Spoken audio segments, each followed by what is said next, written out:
Well, another great video giving y'all nothing but game when it comes to wealth, people. This is a question a lot of people have been wanting to know. How do you raise capital? How do you raise $1 million? How do you raise 2 million? How do you raise 5 million? How do you get to $10 million? How do you raise that type of money to be able to invest into something? We're going to talk 2 ways on how to raise capital. Number 1, a lot of you have friends, family, neighbors, people that you don't even know sometimes, just associates. You got to realize there's one thing a lot of them have in common. A lot of these people have money just sitting in the bank doing nothing.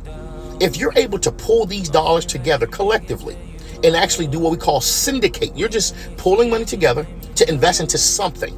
You're syndicating funds. That is a great way to raise capital. I'm going to give you an example. Hypothetically, you were able to raise $1 million. Banks usually give you a loan based on what we call on 75-25 LTV ratio, meaning if you put 25% down, they'll give you the other 75. So if you came to them with $1 million of other people's money, and of course, you said, what kind of loan can I get?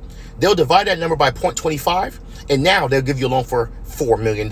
That's number 1. Number 2, a lot of you need to understand, that's why I'm always talking about buying real estate assets, such as triplexes, duplexes, quadplexes, or even just a house. Because at the end of the day, if your home grows in value and you have equity in it, you could always go to the bank and get 80 to 90% of the equity or what the property is worth as leverage.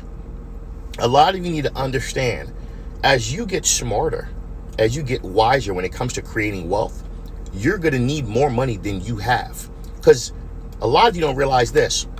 The truth is, a lot of you are not going to use all the money you have in your bank account. So what do? You need to learn how to pull other people's money. But here's the real question. How do you bring everybody value based on the fact that you borrowed their money? That's going to be something you're going to need an accountant on, or maybe a proper investor on, to give you guidance on.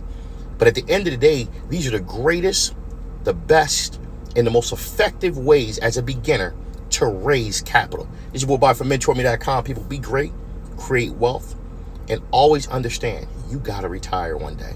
And raising capital is a great way to leverage and come together as a common union to be able to get to the next level of life. Mentourme.com.